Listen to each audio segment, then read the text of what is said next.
21:30, on the 24th of October 1942, under a full moon at Guadalcanal, a former golf caddy manned 2 water-cooled machine guns alone by dawn.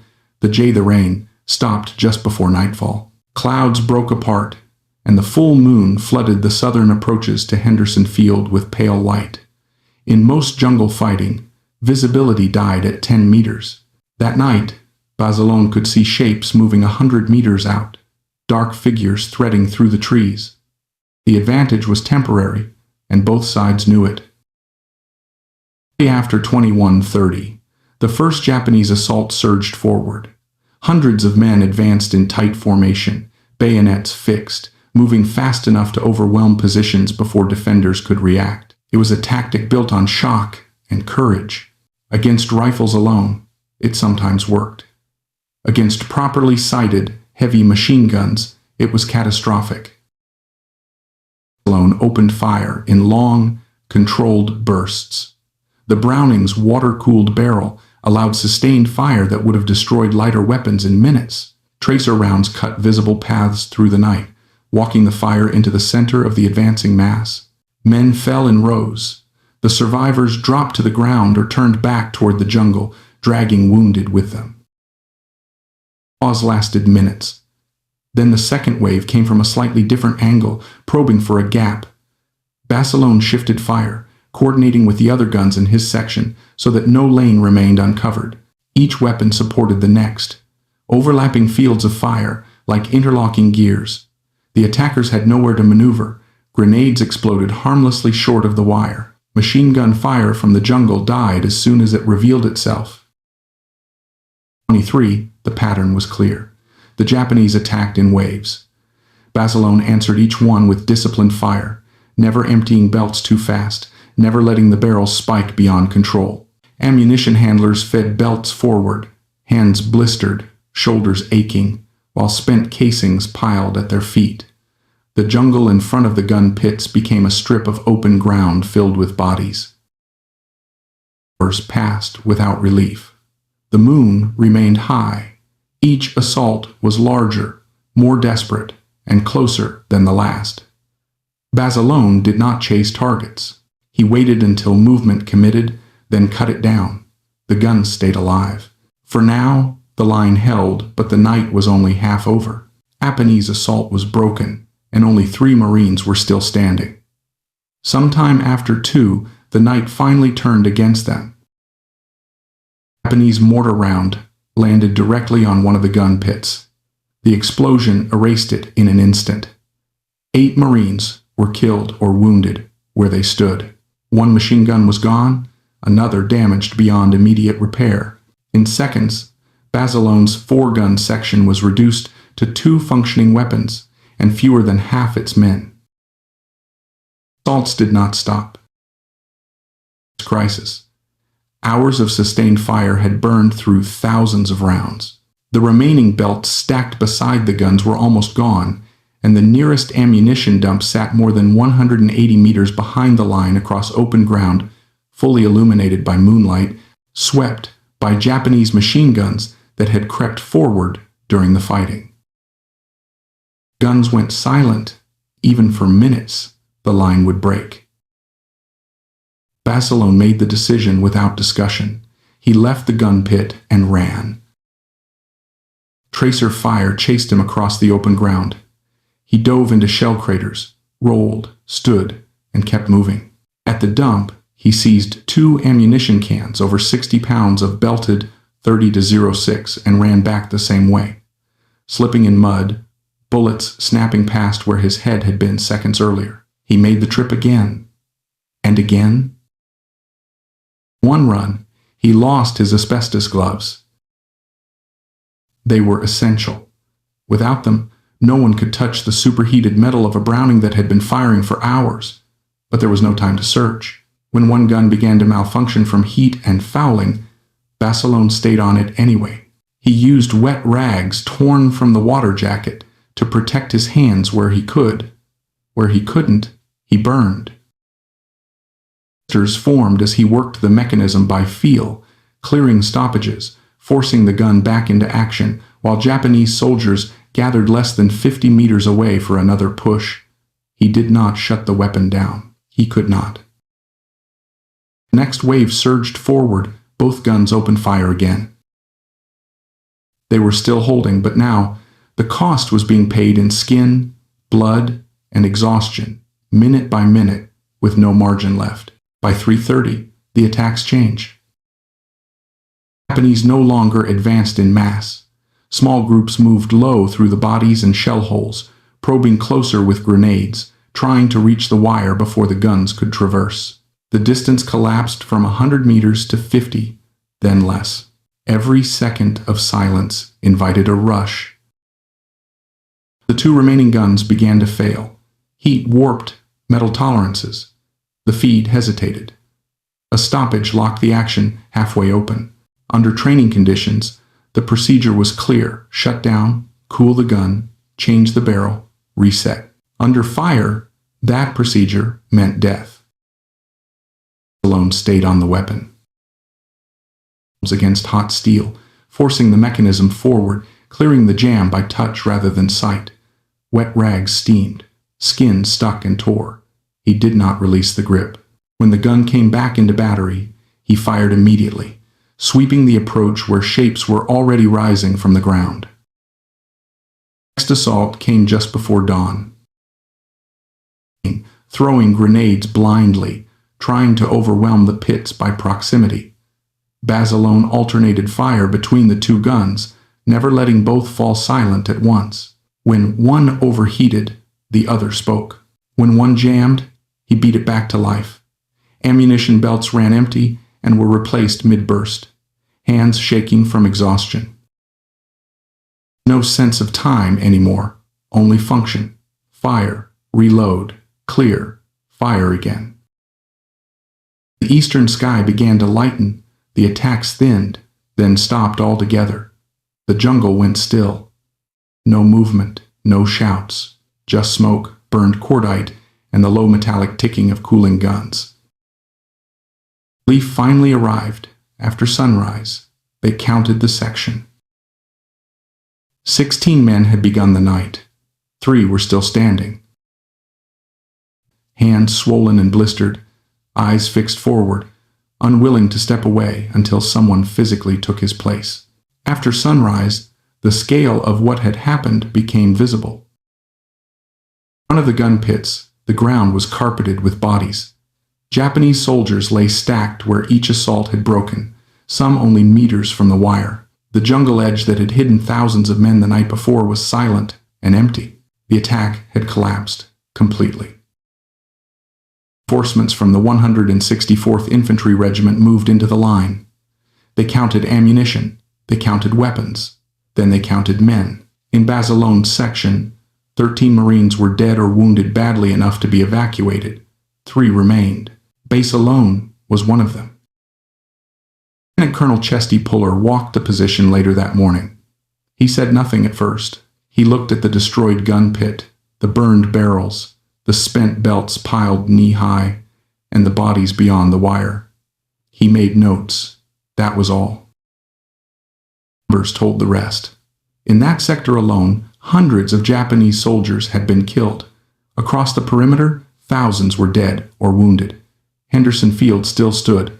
Aircraft would still fly. The campaign would continue. Basilone was evacuated only after orders were repeated. His hands were wrapped. Second-degree burns covered his palms and forearms. He had not slept, eaten, or left the guns for more than 10 hours. He had carried ammunition under fire, repaired overheated weapons without protection, and kept 2 machine guns firing when stopping for even a minute would have meant collapse. Later, the citation would say he showed the courage of a veteran. The truth was simpler. He understood his weapon, his ground, and his responsibility, and he refused to let the guns fall silent, no matter the cost. The night at Henderson Field did not end when the firing stopped. It followed John Basilone long after the barrels cooled and the bodies were counted, because what happened there was not just a fight, it was a demonstration of how modern war actually worked when theory collided with exhaustion, fear, and mechanical limits. Outside, The battle would later be summarized with numbers. Waves repelled, casualties inflicted, positions held. Those figures mattered to planners and historians, but they concealed the real mechanism of survival. The line did not hold because of courage alone. It held because one man understood that in industrial warfare, momentum mattered more than heroics, and silence was more dangerous than death. Machine guns were not glamorous weapons. They were not precise instruments of individual skill like rifles, nor symbols of speed like aircraft or tanks.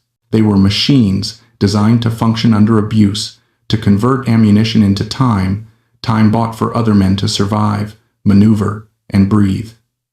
Basilone treated them that way, not as extensions of ego, but as systems that needed feeding, cooling, and attention without pause. The section was cut in half. He did not reassess the situation philosophically. He did not wait for orders or relief that might never come. He reduced the problem to fundamentals: ammunition, heat, and continuity of fire. Everything else burns. Exposure, fear became secondary variables. If the guns stayed alive, the line stayed alive. If the guns went silent, everything ended. Logic is uncomfortable because it strips heroism of romance. There was no dramatic charge, no single decisive shot.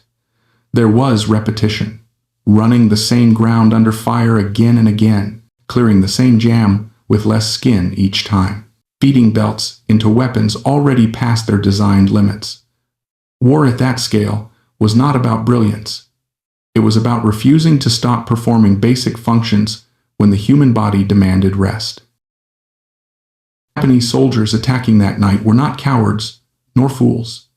They were disciplined veterans executing a doctrine that had worked elsewhere. Shock, speed, and moral pressure had broken defenses before. What they encountered at Henderson Field was not superior spirit, but superior systems. Overlapping fire, water-cooled barrels, ammunition stockpiled forward. Men trained not just to shoot, but to maintain machines under stress. The part of war that rarely appears in propaganda. Victory came not from hatred or ideology, but from logistics and endurance. Basilone's background mattered not because it made him brave, but because it had conditioned him to carry weight, tolerate discomfort, and notice when equipment was about to fail. Civilian skills translated directly into battlefield survival. At Guadalcanal, Basilone was removed from combat and turned into a symbol. Crowds cheered him. Newspapers simplified him. The machine guns disappeared from the story. The burns were hidden under bandages and uniforms. The public wanted heroes, not lessons in thermal limits and belt feed rates. Basilone understood the difference. It was one reason he asked to go back. Returned to combat years later, he did not survive the war. There was no symmetry, no reward system that balanced sacrifice with survival. That, too, was part of the lesson. War does not keep accounts fairly. It spends people when necessary and forgets them when convenient.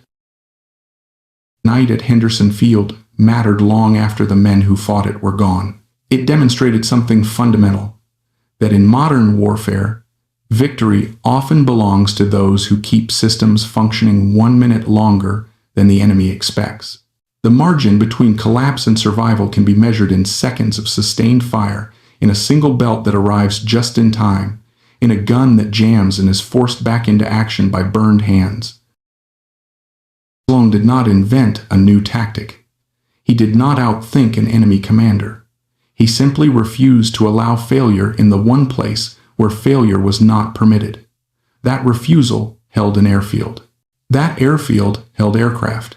Those aircraft shaped a campaign.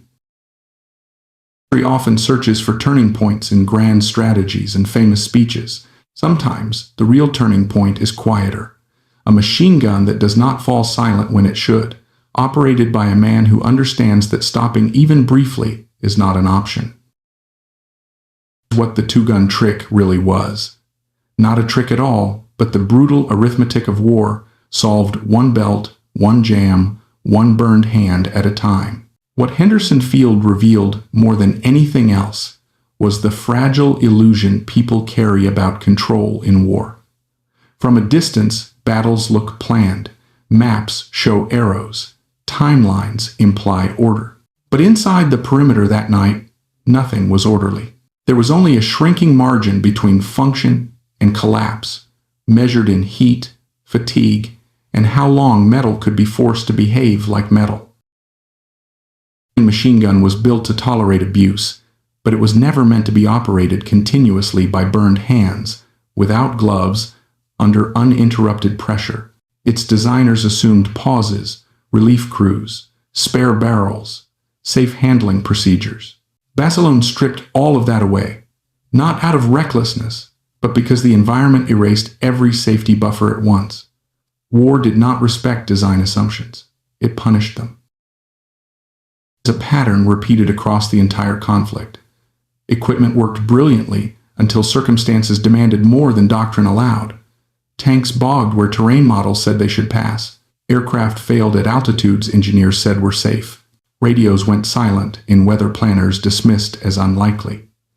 The men who survived longest were not those who believed the manuals, but those who understood where the manuals ended. Basilone's behavior that night was not extraordinary because it was fearless. It was extraordinary because it was adaptive. He recognized early that the fight had crossed a threshold where preservation no longer mattered. Once that line was crossed, conserving himself would not increase his odds of survival. It would only guarantee failure. So he chose the only variable still under his control: continuity. Warfare rewards that kind of thinking brutally. The side that keeps its systems functioning slightly longer gains exponential advantage. One machine gun, holding 5 extra minutes, forces attackers to bunch, stall, and expose themselves. Those minutes compound into hours. Hours compound into dawn. Dawn compounds into aircraft overhead, reinforcements arriving, and the enemy withdrawing. None of that is visible in the moment. In the moment, it feels like standing still while everything collapses around you. That's why individual endurance still mattered in an age of mass production and mechanization. Industry created the tools, but humans bridged the gaps when those tools reached their limits. Basilone was not unique in that role. Across the war, countless unnamed soldiers did the same thing in obscurity, keeping radios alive, with improvised wiring, feeding guns long past exhaustion, hand-cranking artillery sights when power failed. Most were never recorded. The difference in Basilone's case was scale. His refusal to stop occurred at a point where stopping would have altered a campaign. Also a harder lesson embedded in his story. Success in war often requires actions that would be unacceptable anywhere else. Deliberately burning one's own hands to keep machinery functioning is not bravery in civilian life. It would be seen as irrational, even pathological. In war, it becomes rational behavior under extreme constraint. That does not make it admirable in the moral sense. It makes it effective. This is why war leaves such deep psychological scars. The behaviors required to survive it are incompatible with normal human values. Basilone could function that night because he reduced his world to mechanics and tasks, but no one can live permanently in that state. When the fighting stopped, the nervous system does not simply switch off. The body remembers the heat, the noise, the impossibility of rest. After Guadalcanal, Basilone was removed precisely because the institution understood this. Even if it rarely admitted it, symbols are easier to manage than survivors. A man who becomes a public hero cannot be allowed to break publicly. So he was moved, paraded, protected. Yet even then, the system failed him in a different way. It could not reconcile his identity as a symbol with his identity as a machine gunner. He wanted to return to the only environment where his skills made complete sense. The decision cost him his life. Later as tragic irony or noble fate, that interpretation is comfortable but misleading. His death was not the payment for earlier heroism. It was the continuation of the same logic that governed Henderson Field. When the system again demanded function over preservation, he answered the same way. This time, the margin ran out. In the end, Bazilone's story is not about killing counts or medals. It is about the narrow space where human endurance intersects with mechanical limits. War is decided there far more often than in command tents or strategy rooms. The outcome depends on who holds that line longest, not physically, but functionally. The two-gun trick was never a trick. It was an acceptance of reality. Guns fail, men fail, ammunition runs out. When all of those failures converge at once, victory belongs to whoever refuses to let the final failure occur. Refusal does not look heroic in the moment. It looks like stubbornness, repetition, and pain endured without ceremony. It looks like staying when leaving would be easier. And when it works, history compresses it into a citation and moves on. One night on Guadalcanal, that refusal kept an airfield alive, and that was enough to change everything that followed. War is often explained through courage, ideology, or leadership, but those explanations collapse when examined at ground level. At Henderson Field, the battle was not decided by speeches, flags, or belief. It was decided by whether a machine gun stopped firing or not. Everything else, strategy, morale, even survival, hung on that single mechanical fact. Basilone did not hold the line because he was fearless.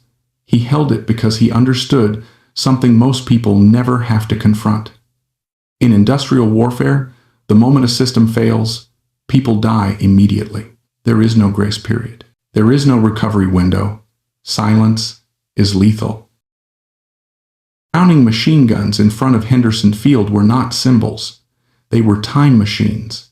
Every second they fired denied the enemy movement. Every pause allowed the enemy to advance. 30 seconds of silence meant 30 meters gained. 30 meters meant grenades. Grenades meant collapsed gun pits. Once that sequence started, no amount of courage could reverse it. Why Basilone's actions that night look inhuman when described calmly. Running ammunition under machine gun fire was not bravery in the romantic sense. It was systems maintenance under hostile conditions. Burning his hands on overheated metal was not heroism. It was emergency repair when no replacement parts existed. He was not trying to win. He was trying to prevent failure. War punishes hesitation more harshly than fear. Fear can exist alongside function. Hesitation cannot. Basilone did not suppress fear. He bypassed it by reducing the situation to tasks. Feed, clear, fire, move, ammunition, repeat. When his gloves were lost, the system demanded skin instead. He provided it. This is the brutal truth about mechanized war. Humans become consumable components when redundancy disappears. Training manuals assume relief crews, spare barrels, cooling intervals, and safety procedures. Combat removes all of them at once. When that happens, doctrine ends and adaptation begins. Those who cannot adapt are eliminated quickly, regardless of courage. Japanese soldiers attacking that night were not irrational. They were following a doctrine that valued shock, momentum, and moral pressure. That doctrine had worked before. What it could not overcome was sustained, overlapping fire delivered by weapons designed for continuous operation. Spirit could not outrun ballistics. Willpower could not cross beaten zones faster than machine guns could traverse. Henderson Field exposes a deeply uncomfortable lesson. Wars are often won by the side whose systems degrade more slowly, not by the side that believes more strongly. Industrial capacity creates weapons, but human endurance bridges the gap when those weapons reach their limits. Basilone's civilian life mattered not because it made him virtuous, but because it made him tolerant of weight, discomfort, and repetitive labor under pressure. For the battle, the narrative shifted. The machine guns disappeared from public memory. The burns were hidden. The system that nearly consumed him transformed him into a symbol because symbols are easier to manage than survivors. A symbol does not shake, does not question, does not remember heat and noise. A human does. Basilone later insisted on returning to combat. It confused people who wanted a cleaner story. But psychologically, it made sense. In war, his internal logic matched the environment. Sacrifice produced immediate, visible results. Effort had direct consequences. In peace, that logic had no place. The skills that kept him alive under fire had no civilian application. The system that shaped him no longer existed, but the habits remained. Where war's damage becomes permanent. The behaviors required to survive extreme combat, self-erasure, relentless function, emotional shutdown, do not turn off automatically. Societies celebrate the outcomes while ignoring the cost of installing those behaviors in human beings. Metals acknowledge performance, not repair. Basilone's death later was not tragic irony or poetic fate, it was continuation. When the system again demanded movement under fire, again demanded exposure to preserve others, he responded the same way. This time, there was no margin left. War does not reward consistency with survival. It only rewards it with temporary results. The real lesson of the two-gun trick is not about clever tactics or individual greatness. It is about thresholds.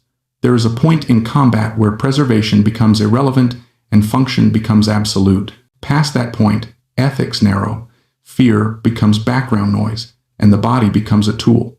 Whoever holds that threshold longer determines the outcome. History prefers clean narratives, battles reduced to dates, men reduced to quotes. But the truth is messier and colder. Henderson Field was held because one man refused to allow mechanical silence. That refusal kept an airfield alive. That airfield kept aircraft flying. Those aircraft shaped an entire campaign. War is not decided in headquarters. It is decided at the moment when something should stop working and someone forces it to continue anyway. It's not glory. That is cost. And that cost does not end when the firing stops. What is rarely discussed is that war does not simply demand sacrifice in the moment. It reprograms behavior. To survive nights like Henderson Field, a human being must learn to override instincts that exist for survival in normal life. Pain becomes background information. Fear becomes noise. Self-preservation becomes negotiable. The mind learns that stopping is more dangerous than damage, that hesitation is worse than injury, that continuing is the only safe option. Lessons do not disappear when the war ends. They linger because they worked. The logic was brutally consistent. When pressure increased, he increased output. When resources vanished, he substituted himself. When safety procedures failed, he replaced them with endurance. That logic saved lives and held ground, but it also narrowed his identity to a single function: keep the system alive at any cost. Modern societies like to believe they can separate wartime behavior from peacetime life. They cannot. You cannot ask someone to operate beyond human limits, reward them for it, and then expect them to return unchanged. The nervous system does not distinguish between necessary trauma and unnecessary trauma. It only remembers what it learned under threat. Why many veterans struggle not because they are broken, but because they are still optimized for an environment that no longer exists. The habits that once ensured survival, hyperfocus, emotional suppression, risk tolerance become liabilities in civilian life. War teaches clarity through danger. Peace offers ambiguity without consequence. The transition is not relief. It is disorientation. Basilone's discomfort during his Bond tour was not modesty, it was alienation. Applause made no sense to someone whose internal value system measured worth in minutes of sustained fire and ground not lost. Crowds celebrated an outcome without understanding the mechanism. The story had been sanitized. The burns were invisible. The machine guns were gone.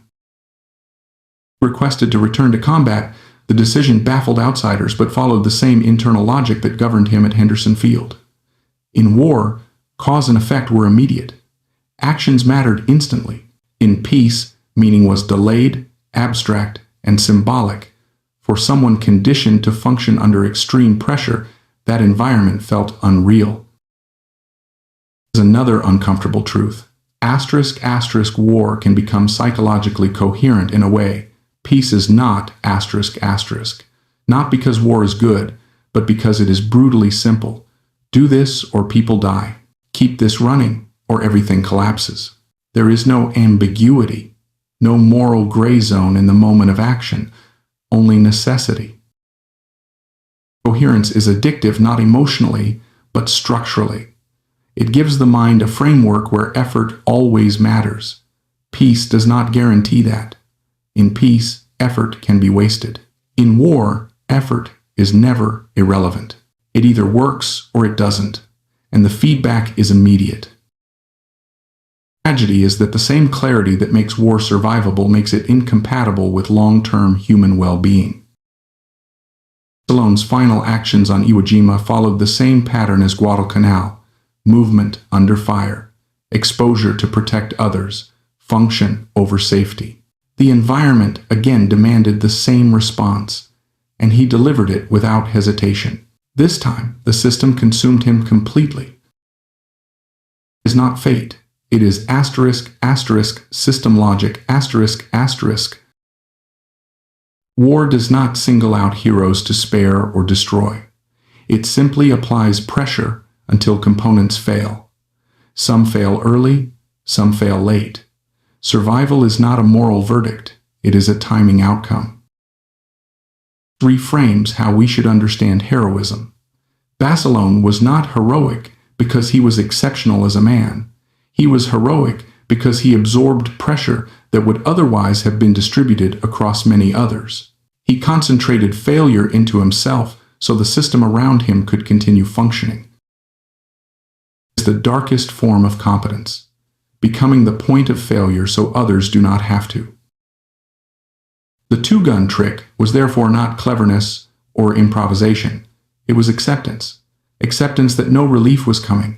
Acceptance that the system required a human substitute. Acceptance that stopping was worse than damage. Once that acceptance was made, everything else followed logically. He often asks why certain battles mattered. Henderson Field mattered not because of ideology or symbolism, but because it demonstrated how fragile outcomes really are. Entire campaigns hinge on whether a few machines keep working through the night, whether a single individual refuses to let silence happen. It is not comforting. It means wars are not won by destiny or righteousness, but by who can endure degradation longer, who can tolerate loss of safety margins, who can operate when there is no buffer left. The lesson is not that people should aspire to this. The lesson is that war requires this and any society that enters war must accept that it is asking some individuals to go far beyond what is recoverable. Stallone's story endures because it exposes that truth without decoration. No miracle, no clever reversal, just continuity under collapse. The machine gun that should have gone silent did not. One night, that was enough. That night also exposes a deeper, often ignored reality about modern conflict. War is less about defeating the enemy than about outlasting degradation. Every army enters battle with plans, doctrine, and assumptions. Combat exists to destroy those assumptions faster than replacements can be made. Henderson Field, both sides degraded rapidly. Japanese formations lost cohesion with each failed assault. American defenses lost manpower, ammunition, and equipment integrity. The question was never who was stronger at the start of the night. The question was who would still function when both sides were stripped down to bare essentials. What remained was not ideology or courage, but mechanical continuity supported by human endurance.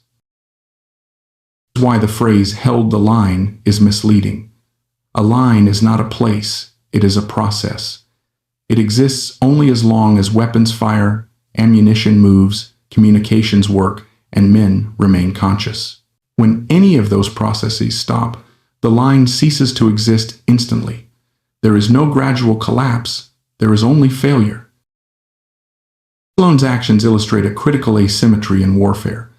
Defensive systems punish attackers exponentially. Once attackers lose momentum, but defenders collapse catastrophically once continuity breaks.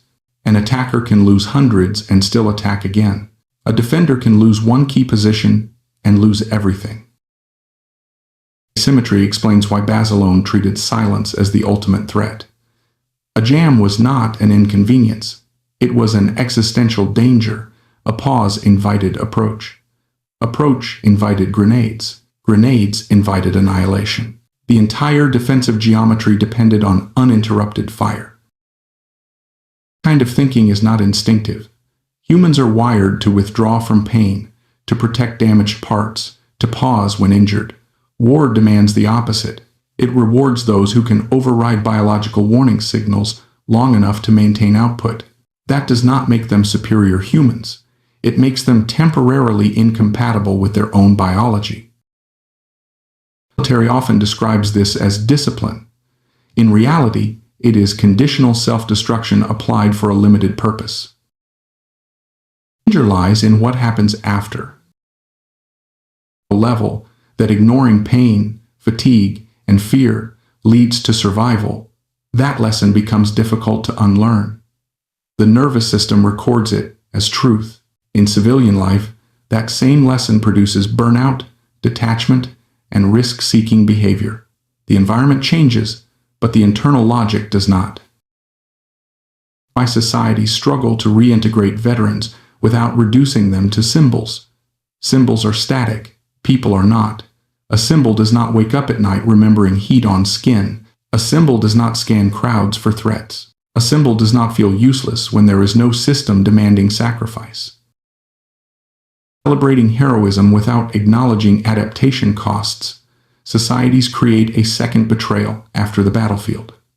The first betrayal is asking someone to exceed human limits. The second is pretending those limits were never crossed. Stallone's discomfort with fame was not humility, it was misalignment. The story people told about him did not match the reality he lived. They wanted bravery. He knew it had been necessity. They wanted inspiration. He remembered compulsion. Mismatch is not accidental, it is structural. Societies need simplified narratives to justify war. Complexity undermines consensus. So stories are compressed. Pain is omitted. Systems are personified. A man becomes the explanation for a campaign because campaigns are too complex and too morally ambiguous to explain honestly. Henderson Field resists simplification. Remove the machine guns, and the story collapses. Remove the logistics, and the heroism becomes irrelevant. Remove the endurance, and the outcome reverses. This is why mechanized warfare is fundamentally impersonal. Individuals matter only insofar as they keep systems running. Basilone mattered because he replaced missing redundancy. He became the spare part. Is not a role anyone should envy. Think about military innovation. The two-gun trick was not innovation. It was exploitation of redundancy under pressure. Innovation implies choice. Basilone had none. He used what remained. That distinction matters because it separates cleverness from desperation. Most battlefield tricks emerge not from creativity, but from constraint. When resources disappear, the only option is recombination. People mistake this for genius because they observe the outcome without experiencing the pressure. Henderson Field teaches anything durable. It is that systems fail faster than people expect, and people fail faster than systems designers plan for. The gap between those two failure curves is where outcomes are decided. Basilone operated inside that gap. He managed it by absorbing it personally. That bought time. Time allowed dawn. Dawn allowed reinforcement. Reinforcement allowed survival. Survival allowed the campaign to continue. Reactions like this are invisible in real time. No one in the gun pit knew they were shaping a campaign. They knew only that stopping meant death. History assigns meaning afterward. Combat provides none. Understanding also explains why wars often end abruptly once a tipping point is reached. Systems degrade gradually, then collapse suddenly. From the outside, it looks surprising. From the inside, it feels inevitable. Henderson Field came close to that edge. A few more jams, a few fewer belts, a few minutes less endurance, and the outcome reverses completely. Mystical separates victory from defeat, only margins. This is why modern militaries obsess over redundancy, reliability, and logistics more than bravery. Courage is assumed, it is abundant. Systems are scarce. Endurance under failure is rarer still. Stallone's story endures not because it is uplifting, but because it is honest about that scarcity. It shows what happens when redundancy disappears and a human being is forced to replace it. It shows the cost of keeping a system alive when it should collapse. Cost is not fully payable. It is deferred. When people say war is hell, they often mean violence. Henderson Field shows something worse. Necessity without alternatives. The absence of choice. The removal of moral comfort. The moment when continuing is the only rational option, regardless of consequence. Is the real horror, not the killing, but the logic that makes self-destruction sensible. And that logic does not disappear when the guns stop. Who learned it the hard way, shaping decisions, relationships, and identities long after the battlefield is gone. Societies benefit from that learning, while pretending it does not exist. Stallone's life and death expose that contradiction. He was praised for enduring what no one should have to endure. He was celebrated for behavior that no healthy society should require. And when he died, the story closed neatly, sparing everyone the discomfort of asking what was taken from him long before. The field was held because a machine gun did not go silent. But the deeper lesson is this: every time a system demands that level of endurance, it is consuming something that cannot be fully replaced. Cost accumulates quietly, invisibly, long after the victory is declared. And eventually, it comes due.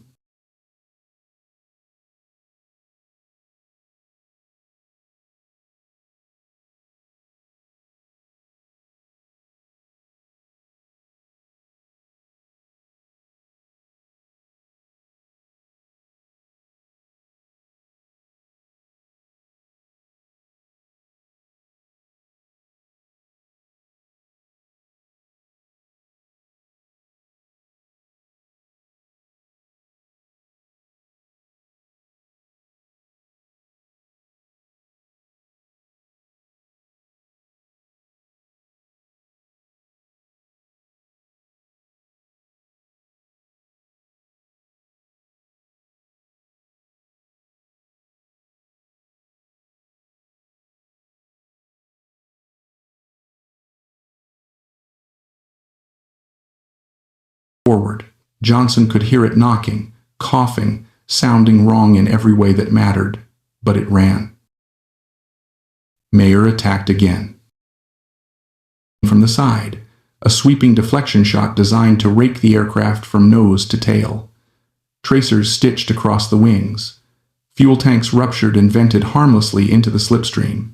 Aluminum skin peeled back, exposing internal spars. Control cables snapped. The stick went soft in Johnson's hands. The P-47 was barely flying now, held aloft by momentum and stubborn design rather than control. Mayer emptied everything. Cannon, machine guns, every remaining round poured into the Thunderbolt. The sky filled with metal fragments and cordite smoke. Johnson waited for the moment when the wing would finally fail, or the engine would explode. It never came. Firing stopped. The Fire 190 slid alongside once more. Mayer looked again, longer this time. What he saw defied his understanding of air combat. The Thunderbolt was shredded beyond reason, yet still airborne, still moving west. Mayer rocked his wings in salute and turned away for good. His ammunition was gone. The fight was over. Johnson watched the German fighter disappear, then focused on the only thing left that mattered: getting home. The Channel was still ahead. The aircraft had no hydraulics, no flaps, no brakes, and barely any control. But it flew. Mile after mile, the wounded Thunderbolt carried its pilot toward England. What happened that day spread quickly through the Luftwaffe. Pilots reported hitting P-47 seconds until their guns ran dry, only to watch them keep flying. The aircraft engineers had called too heavy to dogfight revealed its true purpose. It was not built to dance. It was built to endure. By the time the English coastline appeared through the shredded windscreen, Johnson was no longer fighting the enemy. He was fighting